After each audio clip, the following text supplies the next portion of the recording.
έχουμε μια ρομαντική αντίληψη για τη γεωπονία ως κάτι το παραδοσιακό, το οποίο δεν ταυτίζεται με την εξέλιξη της τεχνολογίας του πολιτισμού. Σκεφτόμαστε αμέσως το παραδοσιακό γεωπόνο που ασχολείται με τα λαχανικά μας, τις ντομάτες μας, αλλά η πραγματικότητα είναι πολύ διαφορετική. Χωρίς την εξασφάλιση διατροφής δεν μπορούμε να πάμε πουθενά. Ο αστικός μετασχηματισμός της ελληνικής κοινωνίας και ο εξυγχρονισμός της σε όλα τα επίπεδα προϋποθέτει την ύπαρξη διατροφικής αυτάρκειας.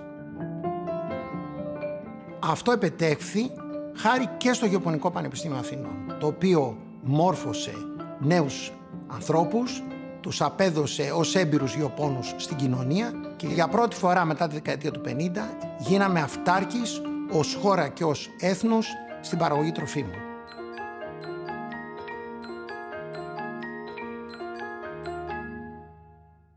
Σήμερα μιλάμε για την τέταρτη βιομηχανική επανάσταση, η οποία έχει να κάνει με την ανάπτυξη της επιστήμης της πληροφορικής.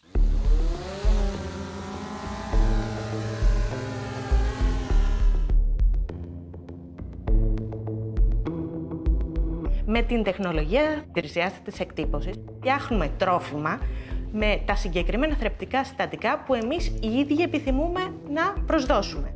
Ακόμα και μία μπριζόλα. Χρησιμοποιούμε τους μικροοργανισμούς, οι οποίοι παίρνουν αυτά τα υποπροϊόντα και τα μετατρέπουν σε χρήσιμες ύλες. Η μεταξέλιξη της Ανωτάτης Γεωπονικής Σχολής Αθηνών είναι συνυφασμένη με την τεράστια διεύρυνση του ίδιου του γνωστικού αντικειμένου της γεωπονίας, το οποίο πλέον είναι τόσο πολύπλοκο, τόσο διευρυμένο και καλύπτει τόσο διαφορετικά επιστημονικά πεδία που δεν θα μπορούσε παρά να υποστηριχθεί από ένα ολόκληρο και πολύ μεγάλο θεματικό πανεπιστήμιο όπως είναι σήμερα το Γεωπονικό Πανεπιστήμιο Αθηνών.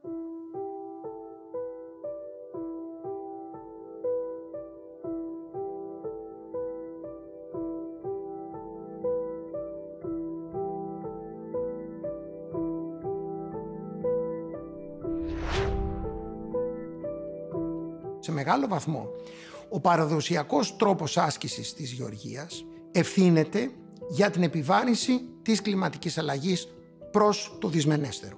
Ερχόμαστε λοιπόν σήμερα να εφαρμόσουμε αυτό που λέμε γεωργία ακριβίας, ώστε να μην επιβαρύνεται το περιβάλλον. Προσπαθούμε να αναπτύξουμε ρομποτικές κατασκευές όσο πιο απλά γίνεται και όσο πιο οικονομικά. Αυτό είναι φτιαγμένο ώστε να περνάει πάνω από τα φυτά και να τα ψεκάζει είτε με κάποιο ζυζανιοκτόνο είτε με κάποιο λίπασμα.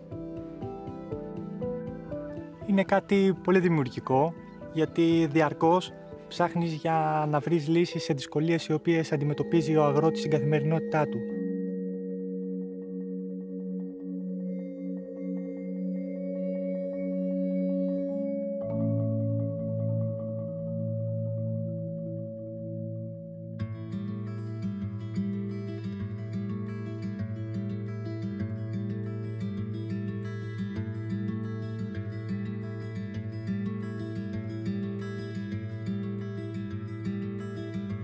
Η έρευνα που κάνουμε έχει σαν σκοπό να συμβάλλουμε στην ανάπτυξη γονοτύπων που θα είναι ανθεκτική στις επερχόμενες δυσμενείς συνθήκες που αναμένεται να προκαλέσει η κλιματική αλλαγή, δηλαδή αυξημένες θερμοκρασίες και κυρίως το μειωμένο διαθέσιμο νερό. Το θέμα είναι το πόσο νερό χάνεται. Με την υδροπονία μιλάμε για τεράστια εξοικονόμηση νερού. Για να αναπτύξει κανείς νέες ποικιλίες πιο ανθεκτικές, πρέπει να υπάρχουν τα κατάλληλα γονίδια, θα λέγαμε, έτσι. Συμβάλλουμε στη διατήρηση της βιοποικιλότητας, αλλά επίσης στην παραγωγή νέων ειδών σε αντίξωες συνθήκες, έλλειψης υδατικών πόρων, σεβόμενοι πάντα δηλαδή το περιβάλλον. Ο στόχος μας είναι ένα φυτό να απορροφά όσο το δυνατόν περισσότερο διοξείδιο του άνθρακα από την ατμόσφαιρα. Πέρα από το ότι μπορεί να συμβάλλει στην καλύτερη μόνωση των κτηρίων, προσφέρει και βιοκλιματικά, με την αύξηση της υγρασίας σε δυσμενείς εποχές όπως το καλοκαίρι και βεβαίως με την ευχαρίστηση των ανθρώπων, διότι έτσι συμβάλλει πάρα πολύ στο να φτιάξει ένα περιβάλλον πολύ φιλικό προς τους κατοίκους. Το να σπουδάσεις στο Γεωπονικό Πανεπιστήμιο σου προσφέρει τη δυνατότητα αποκατάστασης στις σχέσεις με την ύπαιθρο και το φυσικό περιβάλλον. 240 στρέμματα μιας όασης πολύ καλά περιποιημένου βοτανικού κήπου, αμπελιών, φάρμας, μόλις 1 χιλιόμετρο από την Ακρόπολη.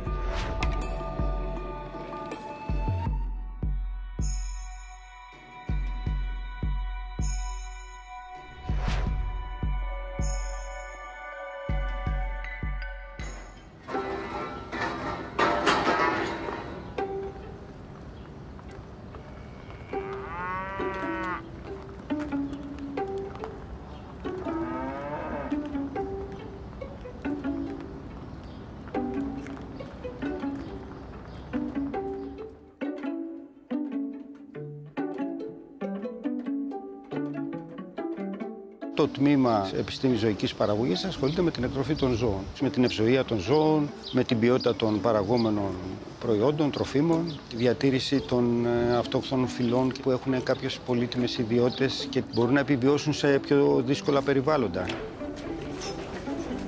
Αν το κλίμα αλλάξει έστω και 2 βαθμούς, θα έχουμε τεράστιες αλλαγές στην γεωργία και στην κτηνοτροφία. Έχουμε λοιπόν γενετικό δυναμικό των ζώων που μπορεί να επιβιώσει αυτά και να παράγει.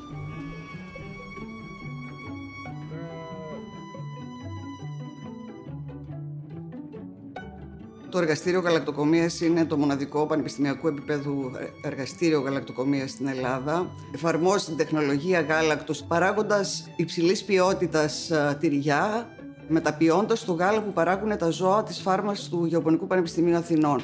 Στηρίου είναι μια τεχνογνωσία η οποία μεταφέρεται πρώτα απ' όλα στους φοιτητές μας, αλλά ταυτόχρονα το εργαστήριο τη μοιράζεται και με όλους τους κοινωνικούς εταίρους, δηλαδή μικρούς τυροκόμους, αλλά και μεγάλες γαλακτοβιομηχανίες, εφαρμόζοντας αυτό που λέμε state of the art τεχνολογίες στην ανάλυση των τροφίμων.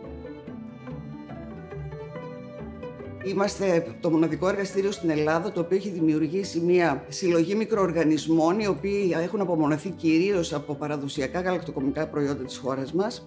Έχουν μοναδικές ιδιότητες στην παραγωγή γαλακτοκομικών και όχι μόνο προϊόντων.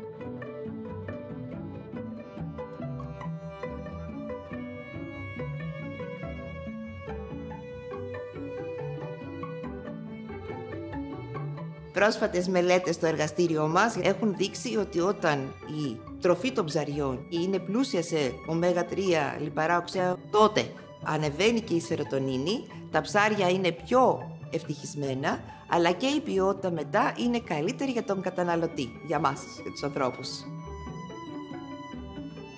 Συνεργαζόμαστε άμεσα με μονάδες των ιχθυοκαλλιεργειών και οι προσπάθειες όλων μας είναι να εφαρμοστούν πια συστήματα, πρακτικές και σύγχρονες τεχνολογίες που να κάνουν τις υδατοκαλλιέργειες πιο φιλικές προς το περιβάλλον και μέσω του DNA προσπαθούμε να βρούμε μια μεθοδολογία που θα μπορεί να βοηθήσει στον έλεγχο της νοθείας.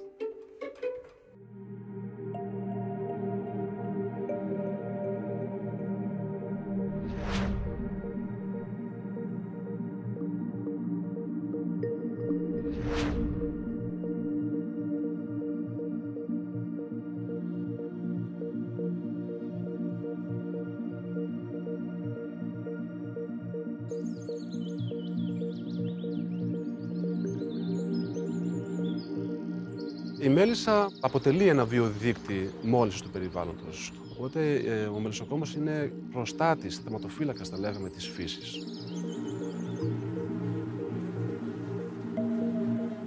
Περιμένουμε λίγο να ανέβουν οι μέλισσες προς τα πάνω, ώστε να μπορούμε να αξιολογήσουμε το πληθυσμό του μελισσιού.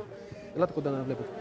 Βλέπουμε ότι υπάρχει νέκταρ, ανώριμο μέλι δηλαδή, αυτό που είναι ασφράγιστο, και ώριμο μέλι το έχουν καλύψει με κερί, γιατί αποτελεί την αποθήκη για αργότερα να έχουν να τρώνε. Και αυτά τα χρωματάκια που βλέπουμε εδώ, κίτρινο, πορτοκαλί, κοκκινοπό κτλ., είναι η άλλη τροφή που χρησιμοποιούν οι μέλισσες. Οι γεωπόνοι είναι οι μόνοι φοιτητές οι οποίοι μαθαίνουν μελισσοκομεία. Στα μελίσια, στην έρευνα, στην πρακτική, διαπιστώνεις ότι η μέλισσα έχει πάντα κάτι καινούργιο να μάθεις. Για παράδειγμα, δεν γνωρίζουμε καθόλου πώς γίνεται η διαδικασία της πρόπολης. Οπότε εξετάζουμε τέτοια θέματα, ενώ παράλληλα δίνουμε και έμφαση στο γενετικό υλικό. Δημιουργούμε γενετικό υλικό που θα μπορεί να δοθεί αργότερα σε μελισσοκόμους. Υπάρχει συνεχώς δηλαδή αυτή η αλληλεπίδραση της έρευνας με την παραγωγή. Γιατί ουσιαστικά τον ίδιο χώρο καταλαμβάνουμε σε αυτό το πλανήτη και το ίδιο στόχο έχουμε, να έχουμε βιώσιμα ποιοτικά προϊόντα. Έχουμε μία από τις καθαρότερες γεωργικές παραγωγές. Αυτό είναι ένα σημαντικό προνόμιο, γιατί μας δίνει μία πολύ καλή βάση για να προχωρήσουμε μπροστά. Εδώ λοιπόν η ανάπτυξη γεωπονικής επιστήμης και το Γεωπονικό Πανεπιστήμιο το ίδιο μπορούν να προσφέρουν πάρα πολλά όσον αφορά την πιστοποίηση, τη διατήρηση αυτού του υψηλού επίπεδου ποιότητας, τη διασφάλιση και την εφαρμογή τεχνολογιών, έτσι ώστε αυτό το πράγμα να συνεχίσει και στο μέλλον.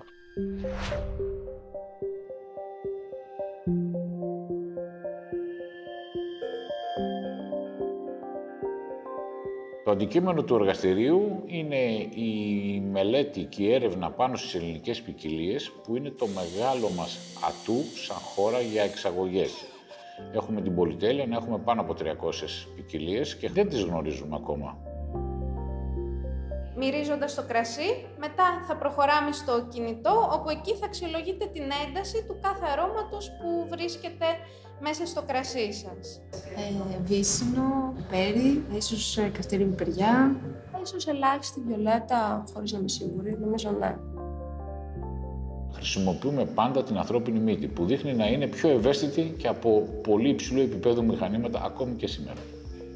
Αυτό που προσπαθούμε να βρούμε είναι η τυπικότητα της κάθε ποικιλίας. Παραδείγματος χάρη, ποια αρώματα χαρακτηρίζουν τη μαλαγουζιά. Μπορεί να βρούμε οσμές από φρούτα μέχρι και τυρί. Κάποιες οσμές, κάποια συστατικά που είναι λίγο άσχημα.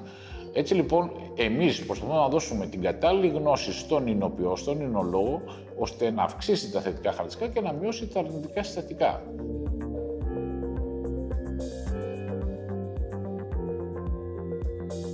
Αναζητούνται και εφαρμόζονται τεχνολογίες με στόχο να διατηρείται το τρόφιμο ασφαλές, αλλά να μην υποβαθμίζεται η ποιότητά του.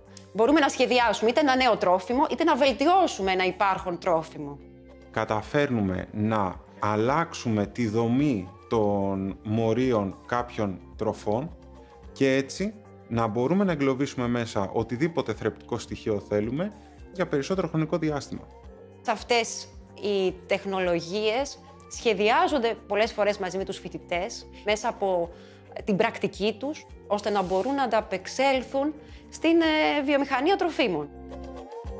Μαθαίνουμε τους φοιτητές τι σημαίνει ποιότητα, τους κινδύνους, οι οποίοι χωρίζονται σε βιολογικούς, χημικούς και φυσικούς κινδύνους. Προσπαθούμε να καταλάβουμε τα σήματα που δίνουν οι μικροοργανισμοί για να τους ελέγχουμε. Φανταστείτε λοιπόν το κινητό μας να μας δίνει πληροφορίες. Κάποιος σε μια ταβέρνα μπορεί να σκανάρει και να του δίνει πληροφορίες. Ναι, είναι ασφαλές, φάτο. Μπορεί να είμαστε γεωπονικό πανεπιστήμιο, αλλά ασχολούμαστε και με πάρα πολλές ιατρικές εφαρμογές. Πρόσφατα λοιπόν το Γεωπονικό Πανεπιστήμιο ανέπτυξε ένα πολύ γρήγορο τεστ ανίχνευσης για τον κορονοϊό. Χρησιμοποιούμε κύτταρα που ανταποκρίνονται στον ιό που ψάχνουμε και μετράμε τις ηλεκτρικές ιδιότητες αυτών των κυττάρων. Μία εφαρμογή στο κινητό σε ενημερώνει αν έχεις ή αν δεν έχεις τον ιό σε μόλις 3 λεπτά. Η γεωπονική επιστήμη είναι μια επιστήμη συστημάτων. Ένας φοιτητής μας θα μάθει από πολύ νωρίς να αναλύει σε βάθος θεματικά αντικείμενα από διαφορετικές επιστήμες.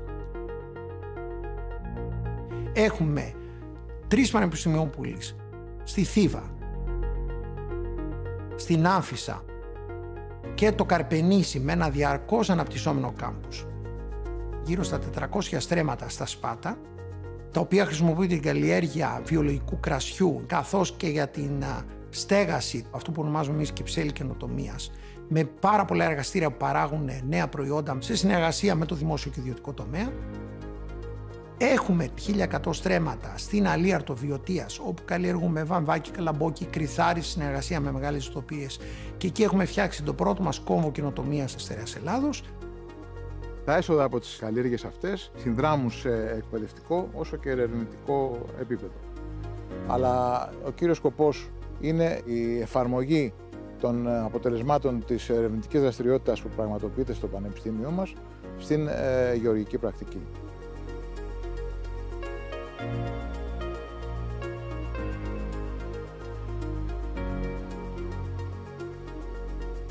Αυτή τη στιγμή το drone συλλέγει πολυφασματικές εικόνες. Το φως που αναγλούν τα φυτά δημιουργεί τη φασματική υπογραφή και βάσει αυτής μπορούμε να βγάλουμε συμπεράσματα για την ευρωστία και την κατάσταση των φυτών, πριν γίνουν ορατά με το κανονικό μάτι.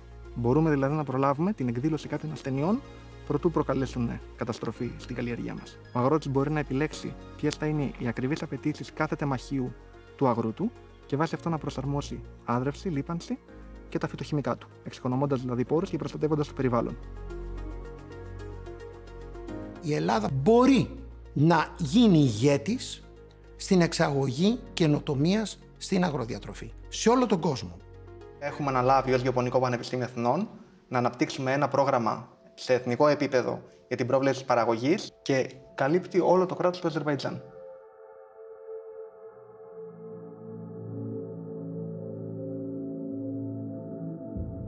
Πετυχαίνουμε λοιπόν και τους 3 στόχους που είναι η εξωστρέφεια, η παραγωγή ικανού και αξιόλογου επιστημονικού δυναμικού και η συνεχής παραγωγή καινοτομίας με άμεση εφαρμογή στην οικονομία.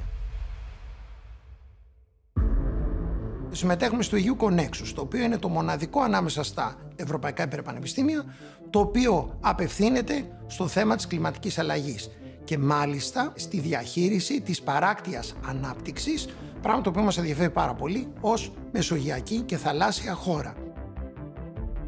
Δεν μπορούμε να μιλήσουμε για ανάπτυξη αν δεν έχουμε την περιφερειακή ανάπτυξη.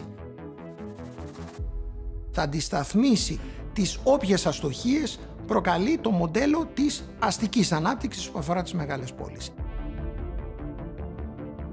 Και εμείς ως Γεωπονικό Πανεπιστήμιο θα κάνουμε ό,τι περνά από το χέρι μας προς την κατεύθυνση αυτή.